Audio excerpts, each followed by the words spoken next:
আপনি যেখানে বসে এই ভিডিওটি দেখছেন ঠিক সেখান থেকে 100 কিলোমিটার ওপরে শুরু হয় এক বিস্ময়কর জগৎ, মহাকাশ। কিন্তু আপনি কি কখনো ভেবে দেখেছেন এই মহাকাশের শেষ কোথায়? আর এই অসীম শূন্যতার মাঝে আমাদের অবস্থানটা ঠিক কোথায়? এই বিশাল অজানার নাম মহাবিশ্ব। আজকের ভিডিওতে আমরা জানব মহাবিশ্ব কিভাবে তৈরি হলো, এটা আসলে কত বড়, আর এর কতটুকু অংশই এখনো পর্যন্ত আমরা জানতে পেরেছি।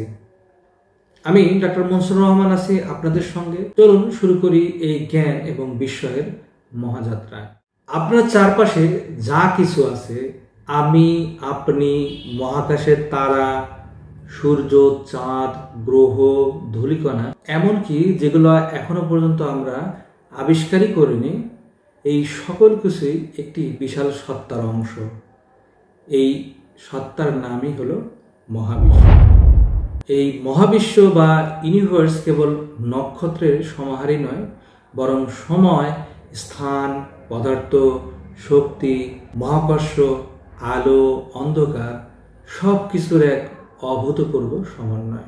এমনকি যেটাকে আমরা শূন্যতা বলে ভাবি, সেটা ওই মহাবিশ্বেরই অংশ। আপনার শরীরের প্রতিটি পরমাণু, চুল, হাড়, রক্ত, মস্তিষ্ক এসব তৈরি হয়েছে হাইড্রোজেন, কার্বন, অক্সিজেন, লোহা, ক্যালসিয়াম সহ নানা মৌলের সংমিশ্রণে। বিজ্ঞানীরা মনে করেন আজ যে মৌলগুলো আমাদের শরীর, পৃথিবী বা জীবনের উপাদান গঠনে গুরুত্বপূর্ণ, একসময় সেগুলো ছিলই না। এ সকল মৌলের জন্ম হয়েছে এক মহাজাগতিক কারখানায়, বহু আলো ছায়ার গভীরে, বিশাল বিশাল নক্ষত্রের অভ্যন্তরে। এই নক্ষত্রগুলো যারা কোটি কোটি বছর ধরে আলো জ্বালিয়েছে, এমন এক সময় আসে তাদের জীবনের শেষ প্রান্তে, আর ঠিক তখনই ঘটে এক বিস্ময়কর ঘটনা, সুপারনোভা। একটি নক্ষত্র যখন সুপারনোভা বিস্ফোরণে বিস্তৃত হয়, তখন তার অন্তর্গত ভারী মৌলগুলো ছড়িয়ে পড়ে মহাকাশে। এই বিস্ফোরণ থেকেই সৃষ্টি হয় লোহা, সোনা, ক্যালসিয়াম কিংবা অক্সিজেনের মতো মৌল, যেগুলোর সমন্বয়ে তৈরি হয় আমাদের গ্রহ, চাঁদ, জল আর জীবন। অর্থাৎ আপনি, আমি, আমাদের প্রতিটি কণা কোনো না কোনো এক সময় কোনো এক তারার গর্ভে লুকিয়েছিলাম। আমরা সবাই নক্ষত্র ধূলি বা স্টার ডাস্ট। গাছ, পাথর, নদী, রক্ত সবই সেই মহাজাগতিক চক্রের উত্তরাধিকার। এখন প্রশ্ন আসে যে এই বিশাল মহাবিশ্বের শুরুটা কেমন ছিল? বিজ্ঞানীরা বলেন এই মহাবিশ্বের জন্ম হয় আজ থেকে প্রায় 13.8 বিলিয়ন বছর আগে, এক রহস্যময় মুহূর্তে, যাকে আমরা বলি বিগ ব্যাং। তখন ছিল না কিছুই, না সময়, না স্থান, না আলো, না কোনো কণিকা। ছিল শুধু একটি সূচনা বিন্দু, এক অদৃশ্য বিন্দু, যাকে বিজ্ঞানীরা বলেন সিঙ্গুলারিটি। এটা এমন এক অবস্থা যেখানে পদার্থবিজ্ঞানের সকল নিয়ম থেমে যায়। কোথাও কিছুর অস্তিত্ব নেই, তবুও সেখানে লুকিয়েছিল সব কিছুর সম্ভাবনা। হঠাৎ করেই ঘটে সেই মহান মুহূর্ত, যেখান থেকে শুরু হয় স্থান, সময়, শক্তি এবং ভরের বিস্তার। অনেকেই ভেবে থাকেন যে বিগ ব্যাং মানে হলো যে কোনো বিশাল ধরনের বিস্ফোরণ, কিন্তু বাস্তবে তা নয়। এটি ছিল এক অচিন্তনীয় প্রসারণ, এক মহা মুহূর্ত, যেখান থেকে জন্ম নেয় এই অসীম মহাবিশ্বের। বিগ ব্যাং মানে কেবল কোনো জায়গায় হঠাৎ একটা বিস্ফোরণ নয়, এটা ছিল একটি সার্বজনীন প্রসারণ, যেখানে পুরো মহাবিশ্ব নিজেই প্রসারিত হতে শুরু করেছিল। একটু ভাবুন তো, না কোনো আগুন, না কোনো শব্দ, শুধু আলো, শক্তি আর স্থান মুহূর্তে ছড়িয়ে পড়ল, আর সেই সাথেই শুরু হলো সময়ের যাত্রা। বিজ্ঞানীরা বলেন বিগ ব্যাং এর পর মহাবিশ্ব থেমে থাকেনি, বরং আজও এটি প্রতিনিয়ত প্রসারিত হচ্ছে। প্রতিটি গ্যালাক্সি দূরে সরে যাচ্ছে একে অপরের থেকে। এই সত্য বিষয়টা সর্বপ্রথম আবিষ্কার করেছিলেন বিখ্যাত জ্যোতির্বিজ্ঞানী এডউইন হাবল। তার পর্যবেক্ষণে দেখা যায় কোনো গ্যালাক্সি যত দূরে অবস্থিত তা তত দ্রুত সরে যাচ্ছে। এই ঘটনাকে বলা হয় রেডশিফট, যার মাধ্যমে বোঝা যায় মহাবিশ্ব এখনো প্রসারিত হচ্ছে। সে এক মুহূর্ত যা শুরু হয়েছিল আজও চলছে তার প্রতিধ্বনি। আকাশের প্রতিটি তারা, প্রতিটি গ্যালাক্সি, এমনকি আমরাও সেই বিস্ময়ের সূচনার ধারাবাহিকতা। বিগ ব্যাং ছিল সূচনা মাত্র, আর আমরা এখনো সেই গল্পের মধ্যেই আছি। আমরা যে গ্যালাক্সিতে বাস করি তার নাম হলো মিল্কি ওয়ে গ্যালাক্সি। আমাদের এই গ্যালাক্সিতে আছে প্রায় 100 বিলিয়নেরও বেশি তারকা। এখন প্রশ্ন হচ্ছে যে এমন ধরনের গ্যালাক্সি আর কতগুলো রয়েছে? বিজ্ঞানীরা মনে করেন মহাবিশ্বে প্রায় 2 ট্রিলিয়নের মতো গ্যালাক্সি রয়েছে, আর প্রতিটি গ্যালাক্সিতে আছে কোটি কোটি তারকা এবং গ্রহ। তাহলে একবার কল্পনা করুন তো আমাদের এই মহাবিশ্ব কতটা বড়। 1990 সালের দিকে পৃথিবীর কক্ষপথে পাঠানো হয় এক যুগান্তকারী যন্ত্র, হাবল স্পেস টেলিস্কোপ। এটি নামকরণ করা হয়েছিল এডউইন হাবলের নাম অনুসারে। এই টেলিস্কোপ ছিল পৃথিবীর বায়ুমণ্ডলের বাইরে, যার ফলে কোনো আলো বা ধুলার প্রতিবন্ধকতা ছাড়াই এটি দেখতে পেরেছে আমাদের এই মহাবিশ্বকে স্পষ্টভাবে। হাবলের চোখ দিয়ে আমরা কি দেখেছি? কোটি কোটি আলোকবর্ষ দূরের গ্যালাক্সি, তারার জন্ম এবং তার মৃত্যু, গ্যাসীয় নেবুলা, এমনকি ব্ল্যাক হোলের চারপাশে ঘূর্ণায়মান গ্যাসও। কিন্তু সবচেয়ে আশ্চর্যের বিষয় কি জানেন? আমরা যে তারা বা গ্যালাক্সিকে দেখতে পাই তা আসলে বর্তমানের কোনো চেহারা নয়। আমরা যা দেখি তা হলো অতীতের আলো।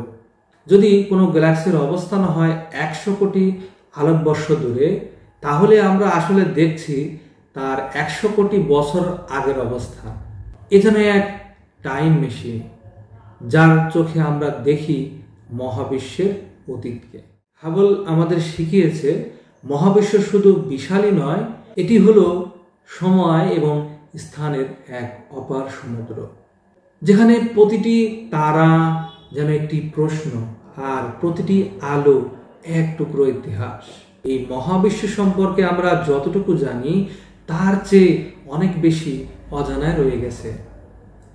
আজকের দিনেও মহাবিশ্ব আমাদের সামনে রেখে যাচ্ছে এমন সব প্রশ্ন যার উত্তর এখনো রহস্যই রয়ে গেছে।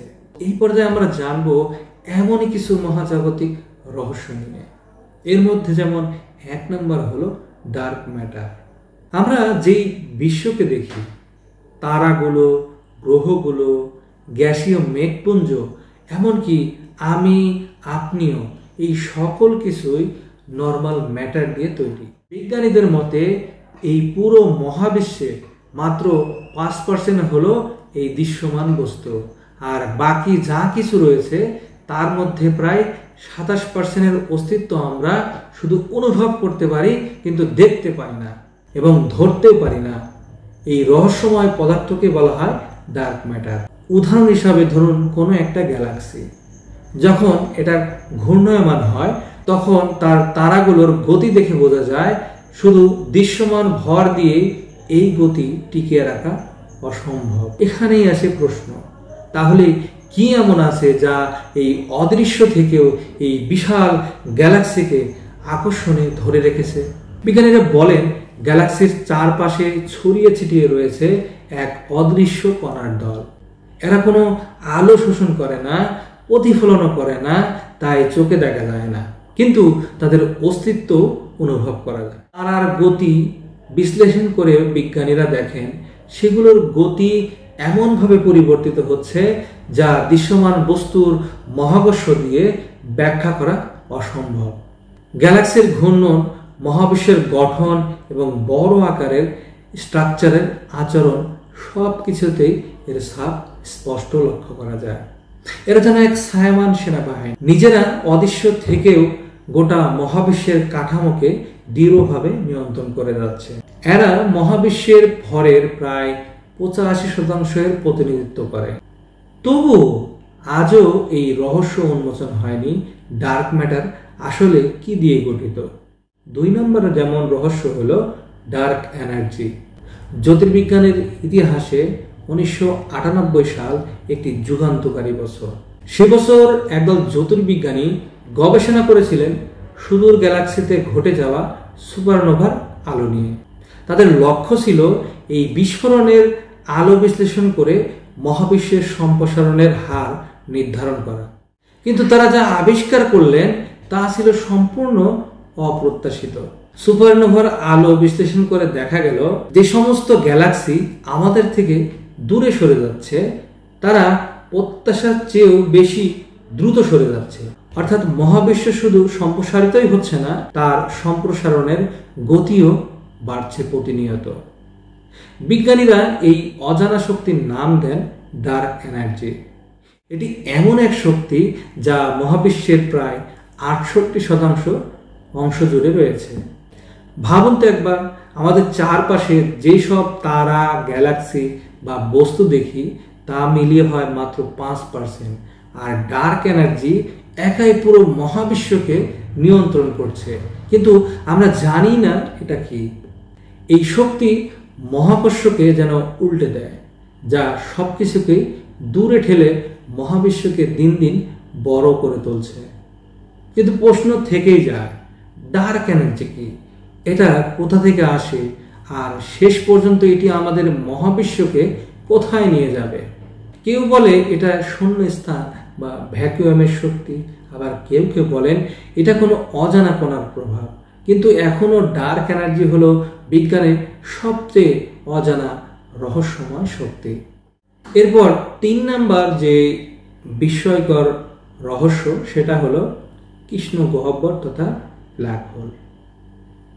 এই মহাবিশ্বে এমন কিছু স্থান আছে যেখানে পদার্থ, আলো, এমনকি সময়ও বন্দী হয়ে পড়ে। এখানে প্রবেশ করলে আর ফিরে আসা সম্ভব নয়। এটাই কৃষ্ণ গহ্বর। মহাবিশ্বের সবচেয়ে ভয়ঙ্কর এবং রহস্যময় সত্তার নাম হলো ব্ল্যাক হোল।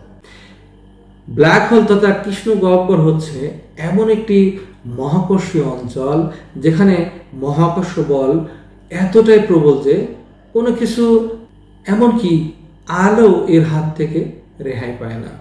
একটা বিশাল তারকার যখন জীবন শেষ হয়ে আসে, তার ভিতরে নিউক্লিয়ার জ্বালানি ফুরিয়ে যায়, তখন তার নিজের ভরের চাপে সেই তারা ভেঙে পড়ে নিজের মধ্যে। এই চরম সংকোচন থেকে জন্ম হয় কৃষ্ণ গহ্বর। এটা এমন এক বিন্দুতে পরিণত হয় যার ঘনত্ব অসীম এবং যাকে বলে সিঙ্গুলারিটি। কৃষ্ণ গহ্বরের একটি সীমা রয়েছে যার নাম হলো ইভেন্ট হারাইজন। এটি এমন একটি সীমানা যেখান থেকে একবার কিছু প্রবেশ করলে আর ফিরে আসতে পারে না, এমনকি আলোক রশ্মিও এর হাত থেকে রেহাই পায় না। একে অনেকেই বলেন the point of no return. 2019 সালে বিজ্ঞানীরা প্রথমবারের মতো একটি কৃষ্ণ গহ্বরের ছবি তুলতে সক্ষম হন। এটা ছিল M87 গ্যালাক্সির কেন্দ্রে থাকা একটি সুপারম্যাসিভ ব্ল্যাক হোল। এই ব্ল্যাক হোলের ভর সূর্যের চেয়ে 6.5 বিলিয়ন গুণ বেশি। ছবিটি তোলা হয়েছিল ইভেন্ট হরাইজন টেলিস্কোপের মাধ্যমে। এই কৃষ্ণ গহ্বর কয়েক প্রকারের হয়ে থাকে। এর মধ্যে যেমন 1 নাম্বার হলো স্টেলার ব্ল্যাক হোল, 2 নাম্বার হলো সুপারম্যাসিভ ব্ল্যাক হোল, 3 নাম্বার হলো মাইক্রো বা primordial black hole. Stellar black hole হলো এটি মৃত তারকা থেকে তৈরি হওয়া এক ধরনের ব্ল্যাক হোল।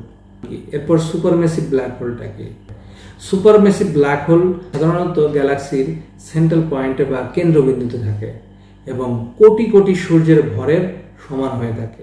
এরপরে 3 নাম্বার যে আমরা বললাম যে মাইক্রো বা প্রাইমোরডিয়াল ব্ল্যাক হোল, এটা কি? মহাবিশ্বের শুরুর দিকে এই ধরনের ব্ল্যাক হোল তৈরি হতে পারে। বিজ্ঞানীদের এটাই আজ পর্যন্ত ধারণা রয়েছে। কৃষ্ণ গহ্বর আমাদেরকে শেখায় মহাবিশ্ব শুধু বিস্তৃতই নয় বরং গভীরও, আর সেই গভীরে লুকিয়ে আছে এমন সব রহস্য যা মানুষ কখনো কল্পনাও করতে পারেনি। এরপরে মহাবিশ্বের যে রহস্যময় বিষয় সেটা হলো ওয়ার্মহোল এবং টাইম ট্রাভেল।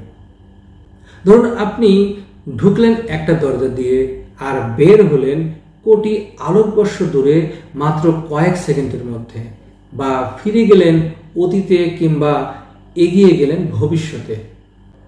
বিজ্ঞানের দৃষ্টিতে এটি অসম্ভব কিছু না, যদি থাকে এক রহস্যময় পথ যার নাম ওয়ার্মহোল।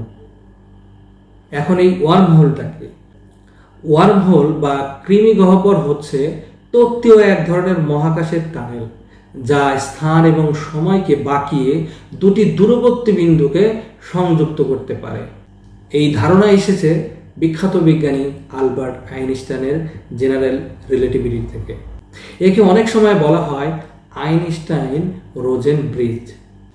এখন এই ওয়ার্মহোল কিভাবে কাজ করে? তত্ত্ব অনুযায়ী যদি আমরা একটি ওয়ার্মহোলের এক প্রান্তে প্রবেশ করি, তাহলে আমরা অন্য প্রান্তে পৌঁছে যেতে পারি আলোর গতির চেয়েও কম সময়ের মধ্যে। তবে এই সবই এখনো তাত্ত্বিক। বাস্তবে ওয়ার্মহোল আমরা কখনো দেখিনি, আর এমন টানেল স্থিতিশীল রাখাও বিশাল চ্যালেঞ্জের বিষয়। বিজ্ঞানীরা ধারণা করেন হয়তো এর জন্য দরকার হবে এক বিশেষ ধরনের পদার্থ, নেগেটিভ এনার্জি বা এক্সোটিক ম্যাটার, যা এখনো পুরোপুরি পরীক্ষিত নয়। মহাবিশ্বের এই রহস্যগুলো আমাদের মনে করিয়ে দেয় যে আমরা এখনো জানি খুবই সামান্য, তবুও প্রতিদিন বিজ্ঞান এগিয়ে চলছে। হয়তো খুঁজে পাবো একাধিক মহাবিশ্ব তথা মাল্টিভার্স। একটি প্রশ্ন যা হাজার হাজার বছর ধরে মানুষকে ভাবিয়ে আসছে, এত বিশাল এই মহাবিশ্বে শুধু আমরাই কি একমাত্র প্রাণী? চলুন দেখি বাস্তবতা কেমন। আমরা যে গ্যালাক্সিতে বাস করি, মিল্কি ওয়ে, সেখানে আছে প্রায় 100 বিলিয়ন তারকা, আর পুরো মহাবিশ্ব রয়েছে প্রায় 2 ট্রিলিয়ন গ্যালাক্সি, এবং প্রতিটি গ্যালাক্সিতে কোটি কোটি গ্রহ, উপগ্রহ আর অজস্র মহাজাগতিক বস্তু।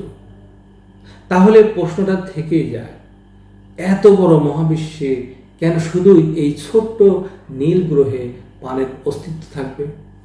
এই সম্পর্কে বিজ্ঞান কি বলে? আজকের বিজ্ঞানীরা খুঁজছেন এক্সট্রা টেরেস্ট্রিয়াল লাইফ, অর্থাৎ পৃথিবীর বাইরে প্রাণ আছে কি নেই। তবে তা হলিউডের সিনেমার মতো কোনো সবুজ রোবট বা ভয়ঙ্কর এলিয়েন নাও হতে পারে। প্রাণের সংজ্ঞা হতে পারে একক কোনো জীবাণু, এক ফোঁটা কোষ, অথবা শুধুই প্রাণের রাসায়নিক উপাদান। এখানে বিজ্ঞানীরা যা খুঁজছেন তা হলো লিকুইড ওয়াটার, অর্গানিক মলিকুল, প্রাণের উপযোগী পরিবেশ, অতীত বা বর্তমানে প্রাণের সম্ভাব্য চিহ্ন। এখন প্রশ্ন হচ্ছে, তাহলে বিজ্ঞানীরা কোন কোন জায়গায় এই খোঁজ চালিয়ে যাচ্ছে? 1 নম্বর হলো মঙ্গল গ্রহ। মঙ্গল গ্রহে একসময় প্রবাহিত হয়েছিল নদী, ছিল হ্রদ, এমনকি ছিল সমুদ্রের চিহ্ন। নাসায়ের রোভার পারসিভিয়ারেন্স এখনো খুঁজে চলছে প্রাণের চিহ্ন মাটির গভীরে, পাথরে এবং বাতাসে। 2 নম্বর যে জায়গা সেটা হলো ইউরোপা। জুপিটারের বরফে মোড়া এই চাঁদের নিচে রয়েছে এক বিশাল উষ্ণ পানির জলধারা।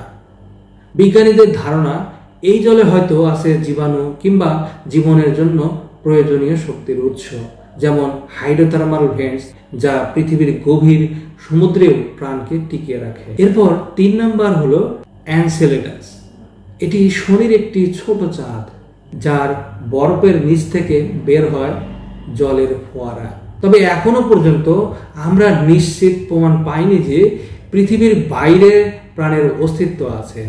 কিন্তু আমরা জানি আমরা খোঁজা থামাবো না, আমাদের অনুসন্ধান চালিয়ে যাব, কারণ সেটি তথা search for extra terrestrial intelligence এবং বিভিন্ন রেডিও টেলিস্কোপ প্রতিনিয়তই মহাবিশ্ব থেকে সংকেত অনুসন্ধান করছে। এই মহাবিশ্ব অনেক বড় এবং এর সম্ভাবনা অসীম। হয়তো কোথাও না কোথাও কোনো এক দূর গ্যালাক্সির গ্রহে কেউ ঠিক আমাদের মতোই তাকিয়ে আছে আকাশের দিকে। আমরাও কি একা এই প্রশ্ন নিয়ে? ভবিষ্যতে হয়তো আমরা এমন একটি দিন দেখব যখন দূর মহাবিশ্ব থেকে আসা কোনো সংকেত পৃথিবীর নীরবতা ভেঙে দেবে, আর আমরা বলবো না, আমরা একা নই।